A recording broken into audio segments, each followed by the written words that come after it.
২৫ মার্চের কাল রাত্রিতে ঢাকা বিশ্ববিদ্যালয় সারা দেশে শিক্ষক, বুদ্ধিজীবী ও সাধারণ মানুষের উপর যে নৃশংস গণহত্যা চালানো হয়েছিল তার মূল উদ্দেশ্য ছিল বাঙালি জাতিকে নেতৃত্বহীন ও মেধাশূন্য করে দেয়া বলে মন্তব্য করেছেন ঢাকা বিশ্ববিদ্যালয়ের নবনিযুক্ত উপাচার্য অধ্যাপক ডক্টর এবিএম ওবায়দুল ইসলাম।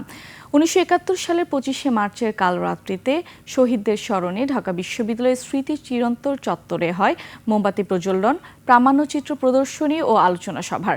অনুষ্ঠানে ঢাকা বিশ্ববিদ্যালয়ের উপাচার্য অধ্যাপক ডক্টর এবিএম ওবায়দুল ইসলাম বলেন, স্বাধীনতা পাওয়ার পর বিভিন্ন সরকারের শাসন দেখেছি, তবে স্বাধীন থাকলেও পূর্ণাঙ্গ স্বাধীনতা পায়নি। ২৪শে গণ অভ্যুত্থানের মধ্যে দিয়ে দেশ গণতান্ত্রিক সরকার পেয়েছে। আগামীর বাংলাদেশে বৈষম্যহীন সমাজ প্রতিষ্ঠা হবে বলে আশাবাদ জানান তিনি।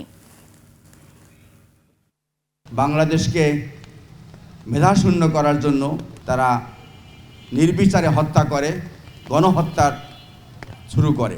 আগামী দিনের এই বাংলাদেশে কোনো ধরনের ভেদাভেদ থাকবে না, বৈষম্যহীন সমাজ তৈরি হবে, এই আশাবাদ ব্যক্ত করছি।